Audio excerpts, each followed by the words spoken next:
Assalamualaikum warahmatullahi wabarakatuh.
Alhamdulillah, alhamdulillahilladzi an'ama alaina bi ni'matil imani wal islam wa hiya a'zamun ni'am. Asyhadu an la ilaha illallah wahdahu la syarikalah wa asyhadu anna sayyidana wa nabiyyana Muhammadan abduhu wa rasuluh. اللهم صل وسلم وبارك على هذا النبي الكريم سيدنا محمد وعلى آله وأصحابه أجمعين وبعد فيا معاشر المسلمين أوصيكم وإياي بتقوى الله فقد فاز من اتقى لقوله تعالى في كتابه الكريم أعوذ بالله من الشيطان الرجيم يا أيها الذين آمنوا اتقوا الله حق تقاته ولا تموتن إلا وأنتم مسلمون صدق الله العظيم. Ma'asyiral muslimin, jamaah sholat Jumat rahimakumullah, sudah merupakan rukun bagi khotib ketika khotib sudah berada di atas mimbar, yang khotib harus senantiasa sampaikan kepada jamaah. Khotib hendaknya selalu berwasiat, yakni wasiyatut taqwa, dalam arti imtisalu awamirillah wajtinabu nawahihi, senantiasa mengajak kepada jamaah untuk melaksanakan apa yang telah menjadi titah dan perintah Allah, berikut kesanggupan kita untuk menjauhi segala bentuk larangannya.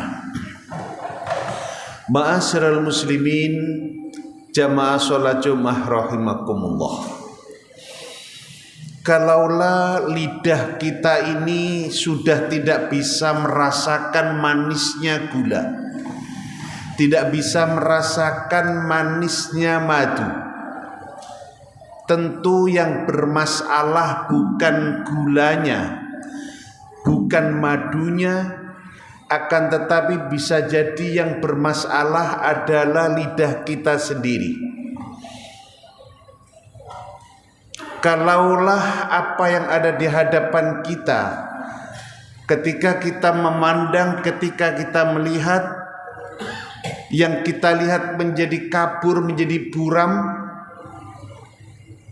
tentu yang bermasalah bukan apa yang kita lihat, akan tetapi bisa jadi yang bermasalah adalah mata kita sendiri. Kalaulah keimanan kita dan ketaatan kita kepada Allah sudah tidak lagi bisa dirasakan manisnya di dalam hati, tentu yang bermasalah adalah hati kita sendiri. Kenapa? Karena Rasulullah sendiri sudah menyampaikan di dalam satu sabdanya, dalam satu hadisnya, bahwa keimanan itu mempunyai rasa. Lalu pertanyaan kita, anggota tubuh yang mana yang bisa merasakan halawatul iman itu? Imam Nawawi Al-Bantani menyampaikan bahwa anggota tubuh yang bisa merasakan halawatul iman, manisnya keimanan, adalah ada pada hati kita.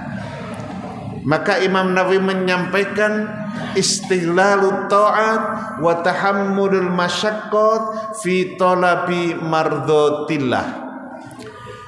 Kalaulah seorang itu sudah bisa merasakan indahnya beribadah, senang duduk berlama-lama untuk berzikir kepada Allah, kalaulah seseorang ini sudah bisa mengemban beban yang kuat terhadap satu masalah, maka disinilah seseorang sudah bisa dikatakan sudah bisa merasakan halawatul iman.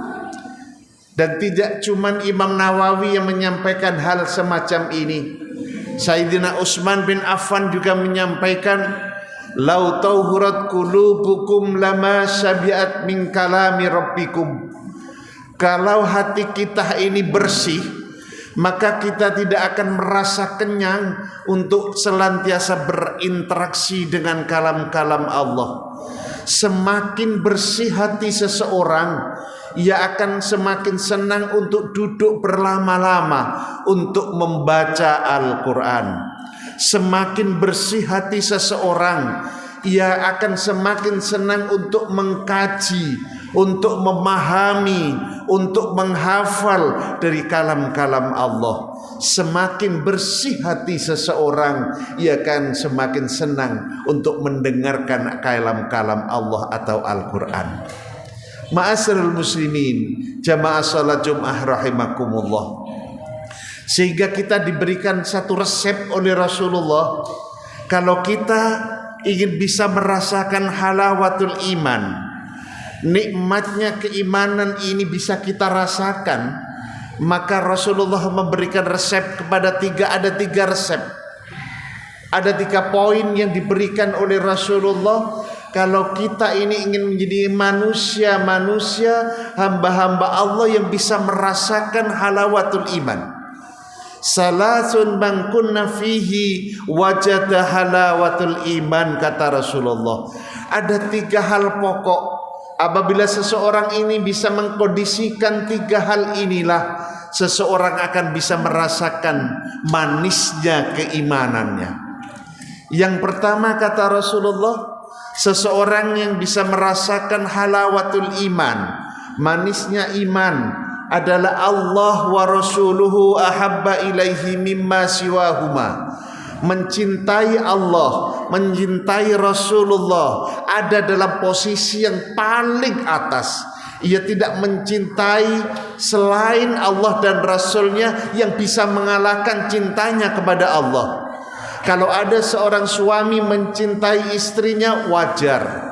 Ada seorang orang tua cinta, kasih sayang terhadap anaknya, wajar. Tapi jangan sampai cinta makhluk dengan makhluk ini bisa mengalahkan cinta manusia terhadap Tuhannya. Jangan sampai kecintaan manusia terhadap yang lain bisa mengalahkan cinta manusia terhadap Tuhannya. Dan hal ini, ma'asyiral muslimin rahimakumullah, sebenarnya sudah dicontohkan oleh Allah di dalam Al-Quran melalui kisah-kisah seperti kisah Nabiullah Ibrahim alaihi salam. Ketika Ibrahim alaihi salam bertahun-tahun, bahkan sampai usia senja masih belum diberikan satu keturunan. Bahkan sudah di usia 83 tahun, Ibrahim masih diberikan satu keturunan sebagai penyejuk jiwa, sedap bila dipandang mata. Diberikan satu keturunan untuk meneruskan estafet perjuangan dari Ibrahim alaihissalam. Putra satu-satunya dari Siti Hajar adalah Nabiullah Ismail alaihissalam. Namun demikian, ma'asyiral muslimin, apa yang terjadi terhadap Nabiullah Ibrahim ketika Nabiullah Ibrahim sudah diberikan keturunan yang bernama Ismail oleh Allah? Tiba-tiba Allah memerintahkan kepada Nabiullah Ibrahim, wahai Ibrahim, kalau engkau benar-benar cintamu kepadaku tidak mengalahkan cinta terhadap Ismail anakmu, tidak mengalahkan cinta terhadap Hajar sebagai istrimu, maka saat ini engkau aku perintah, tinggalkan Hajar dan Ismail, istri dan anakmu, di sebuah tanah yang kering kerontang, di satu tanah yang gersang. Maka disinilah, ma'asyiral muslimin rahimakumullah, Nabiullah Ibrahim dihadapkan 2 persimpangan jalan. Kalau Nabiullah Ibrahim mencintai istri dan anaknya, lebih memilih cinta terhadap istri anaknya, maka sudah barang tentu Allah ditinggalkannya, Allah akan diabaikannya. Tapi kalau Nabiullah Ibrahim mencintai atau mendudukan Allah sebagai prioritas pertamanya, Ibrahim menjadikan Allah sebagai prioritas utamanya, maka Ibrahim berkeyakinan bahwa istri dan anaknya pasti menjadi tanggungan Allah, pasti Allah lah yang akan menjaganya. Maka disinilah istri dan anaknya ditinggalkan oleh Nabiullah Ibrahim di sebuah tanah yang kering kerontang, di sebuah tanah yang begitu gersang. Hari berjalan, apa yang terjadi, ma'asyiral muslimin? Ismail yang masih balita tiba-tiba merasa kehausan. Ismail yang masih balita tiba-tiba merasa kelaparan. Maka disinilah Siti Hajar lari ke sana kemari, ke sana kemari, dengan lari-lari kecilnya untuk mencarikan kebutuhan untuk Nabiullah Ismail alaihissalam. Maka disinilah sampai-sampai dijadikan momentum sebagai amal ibadah yang kita sebut dengan ibadah haji. Ketika dari Sofa Marwa, dari Marwa ke Sofa, terus lari-lari kecil sampai disitulah Siti Hajar menemukan yang namanya air Zam-Zam. Ma'asyiral muslimin, keyakinan Nabi Allah Ibrahim alaihissalam kalau mencintai Allah sebagai prioritas utamanya, maka pastilah istri dan anaknya pun sudah dijaga dan menjadi tanggungan Allah subhanahu wa ta'ala. Tidak cuma itu ma'asyiral muslimin, ketika Ismail sudah menjadi remaja, anak yang satu-satunya harapan sebagai penerus perjuangan dakwahnya, anak yang jadi tumpuan harapan Nabiullah Ibrahim, apa yang terjadi ma'asyiral muslimin? Tiba-tiba Allah perintahkan kepada Ibrahim, Ibrahim, kalau engkau masih mencintaiku mengalahkan cintanya kepada yang lain, anak satu-satunya hendaknya kau sembelih, hendaknya kau kurbankan anakmu Ibrahim. Lagi-lagi Ibrahim dihadapkan dengan dua persimpangan jalan. Kalau semata-mata mencintai anaknya, pastinya Allah diabaikan. Tapi kalau mencintai Allah sebagai prioritas utamanya, maka berkeyakinan pastilah ada hal yang terbaik yang diberikan oleh Allah. Yang terjadi apa? Ketika disembelih, namun pada akhirnya diganti oleh ekor domba. Disinilah sampai diabadikan sebagai amalan ibadah yang disebut dengan ibadah kurban. Allah wa rasuluhu ahabba ilaihi mimma siwa, mencintai Allah dan Rasulnya mengalahkan cintanya kepada yang lain. Ma'asyiral muslimin jamaah salat Jumat rahimakumullah. Lalu yang kedua, resep yang diberikan oleh Rasulullah, kalau kita ingin merasakan halawatul iman, kita ingin merasakan manisnya keimanan, maka wa ayyuhibbal mar'u la yuhibbuhu illa lillah. Kita tidak mencintai seseorang, kita tidak membenci seseorang, namun semua kita lakukan hanya semata-mata karena Allah. Kita tidak mencintai seseorang, tapi yang kita cintai hanya karena Allah. Namun demikian ma'asyiral muslimin, tidak sedikit dalam fenomena kehidupan kita, kalau seseorang sudah mencintai kepada yang lain, pastilah Allah diabaikan. Kalau seseorang begitu cinta terhadap harta bendanya, ketika harta benda masih ada, ia cinta pun ada. Ketika hartanya tidak ada, cinta pun akan tiada. Kalau cintanya terhadap harta, pangkat, kedudukan, maka ketika harta, pangkat, kedudukan dan jabatan ada, cintanya pun ada. Ketika harta, jabatan dan kedudukan tiada, cinta pun akan sirna. Kalaupun cinta disebabkan karena ketampanan dan kecantikan, ia akan ada cinta di dalamnya. Ketika ketampanan dan kecantikan sudah tiada, maka cinta pun terhadap kecantikan dan ketampanan akan sirna juga. Tapi kalau yang sudah dilakukan hanya semata-mata cinta atau membenci hanya karena Allah, cinta atau tidak cinta hanya karena Allah, maka disinilah seseorang akan bisa merasakan halawatul iman, manisnya iman. Hal ini pun juga dicontohkan oleh baginda Rasulullah sallallahu alaihi wasallam ketika diturunkan ayat as-sariq was-sariqah faqta'u aydiyahuma. Ketika ada pencuri, baik laki-laki ada perempuan, hendaknya dipotong kedua tangannya.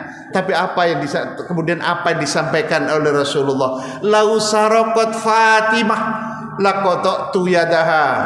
Kalaupun sampai Fatimah, putri kesayanganku, putri satu-satunya, sampai mencuri, bukan orang lain yang memotong tangannya, akulah orang tuanya, akulah sebagai Rasulullah yang akan memotong tangan dari Fatimah itu sendiri. Masya Allah. Inilah kalau seseorang sudah menjadikan Allah sebagai prioritas utama, ia benci, ia mencintai, semua dilakukan semata-mata hanya karena Allah. Ini yang jadi catatan besar kita. Kita tidak sedikit di antara kita, ketika kita mencintai masalah dunia, harta kekayaan misalnya, kadang-kadang karena kita mencintai harta kita, Sampai-sampai apa yang harus kita kerjakan untuk pengabdian kita kepada Allah kita tinggalkan begitu saja. Sholat kita abaikan, zakat kita abaikan, dan puasa kita abaikan. Perintah-perintah yang diberikan oleh Allah dikalahkan dengan harta yang seakan-akan harta menjadi ketuhanan yang maha kuasa.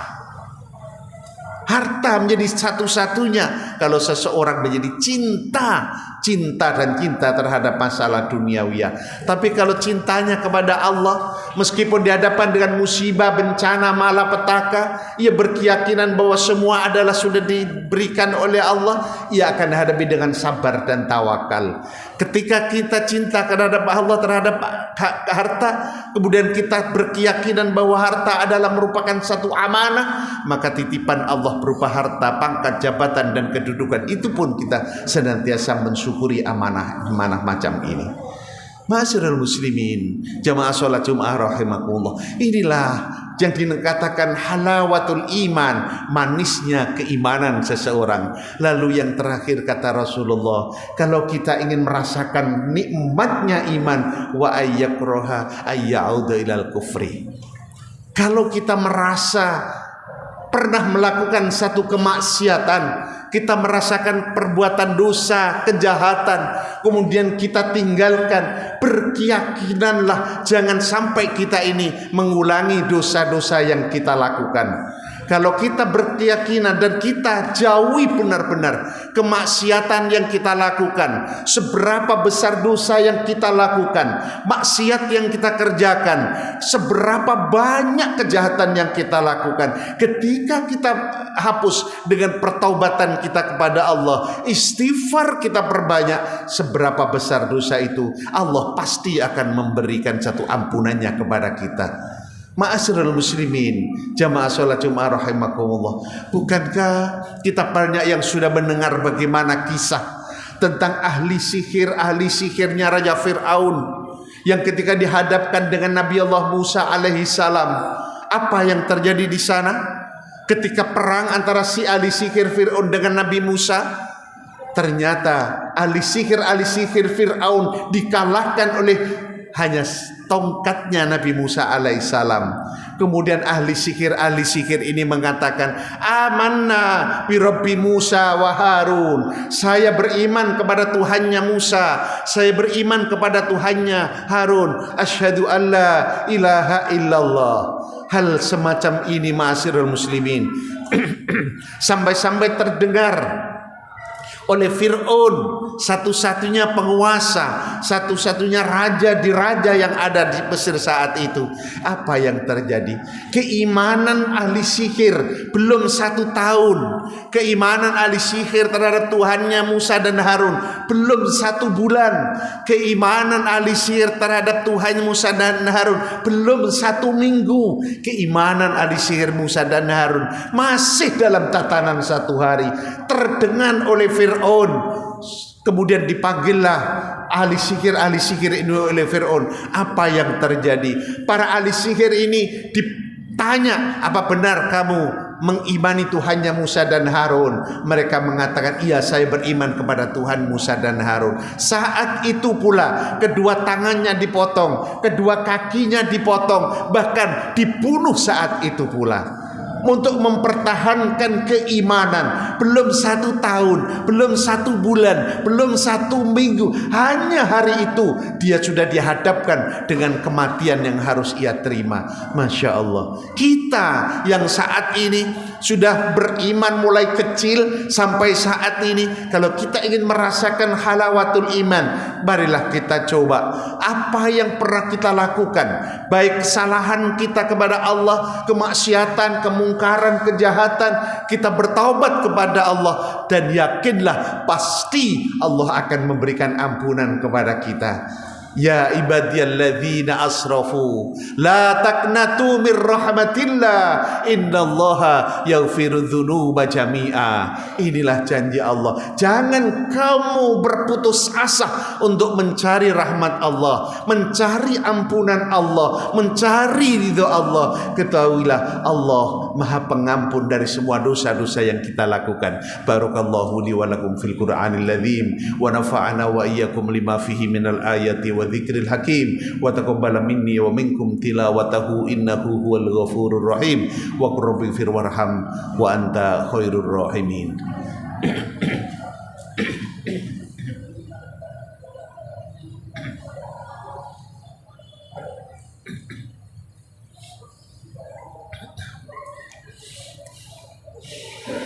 Innal hamdalillah nahmaduhu wa nasta'inuhu wa nastaghfiruh wa na'udzu billahi min shururi anfusina wa min sayyiati a'malina may yahdihillahu fala mudhillalah wa may yudlilhu fala hadiyalah. Asyhadu an la ilaha illallah wahdahu la syarikalah wa asyhadu anna sayyidana wa nabiyyana Muhammadan abduhu wa rasuluh.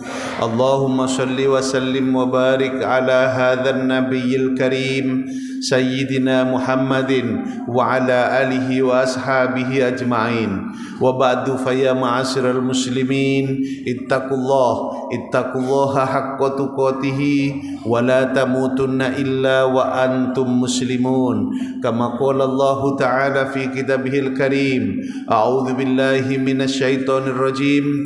Ya ayyuhalladzina amanu taqullaha wal tanzur nafsum ma qaddamat lighad wattaqullaha innallaha khabirum bima ta'malun. Allahumma salli wa sallim wa barik ala Muhammad wa ali Muhammad walhamdulillahi rabbil alamin. Allahumma ighfir lil muslimina wal muslimat wal mu'minina wal mu'minat al ahya'i minhum wal amwat. Allahumma ighfir lana dhunubana wa liwalidina warhamhum kama rabbawna shighara. Allahumma ij'alna wa auladana wa azwajana wa ayyalana wa dhurriyyatana wa man hadara fi masjidina hadha ya Allah wa jara masjidina hadha ya Allah. Ij'alna wa iyyahum min ahlil Qur'an. Ij'alna wa iyyahum min ahlil Qur'an. Ij'alna wa iyyahum min ahlil Qur'an. Bihaqqi rabbi ij'alni muqimas salati min dzurriyyati rabbana wa taqabbal du'a. Allahumma inna nas'aluka hubbaka wa hubba man ahabbaka wa hubba ila amalin yuqarribuna ila hubbika bi rahmatika ya arhamar rahimin. Rabbana atina fid dunya hasanah wa fil akhirati hasanah wa qina adzabannar walhamdulillahi rabbil alamin. Ibadallah, innallaha ya'muru bil adli wal ihsan wa ita'i dzil qurba wa yanha 'anil fahsya'i wal munkari wal baghi ya'idukum la'allakum tadhakkarun wa la dzikrullahi akbar.